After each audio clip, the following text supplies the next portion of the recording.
Shot of the week this week was requested by Preposterous, who asked me how you can avoid an in-off when you've got a thin shot like this. There are 4 ways to stop that from happening, and I'll cover them all off in this short video. But if you want to request a shot of the week, then just pop a suggestion in the comments below. And I've also added a buy me a coffee link in my description if you fancy supporting the channel.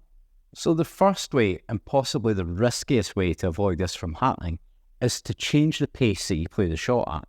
When I first hit it, I hit it at quite a kind of medium pace.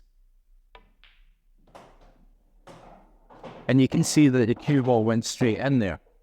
Now, if I hit it softer, then the cue ball won't be thrown as far wide.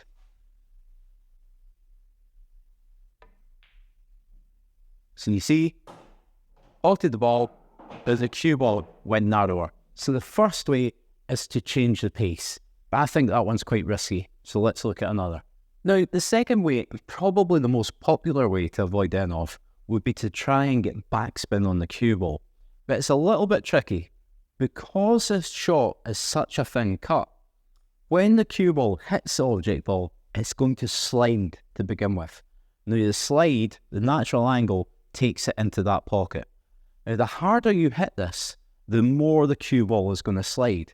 So to get enough backspin on this, or to get backspin quick enough to be more precise, you actually want to hit it quite soft.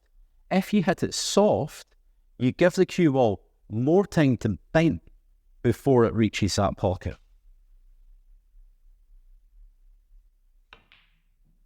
Like that. Now, the way that I would play this shot would be with bottom right-hand side, which I know is a bit more advanced, so if you're not comfortable playing with side, then there are 3 other options that you can use. But I think on this shot, playing with side makes it a bit easier.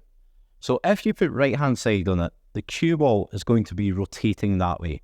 So when it hits the object ball, it's going to add that rotation to it, which means you're almost kind of flicking the object ball over that side, almost making it want to go to that pocket, which I think makes the pot a little bit easier. But what it means that you can do is that you're not aiming to hit the object ball quite as thin. You can actually hit this thicker and still make the pot in there. Now, obviously, if you're hitting it thicker and you're putting a little bit of bottom on it, you should be going nowhere near that pocket with the cue ball. Just like that. Now, the coolest way to play it would be to bank it. And if you want to know all my secrets on how to make more bank shots, then check out the video on screen now.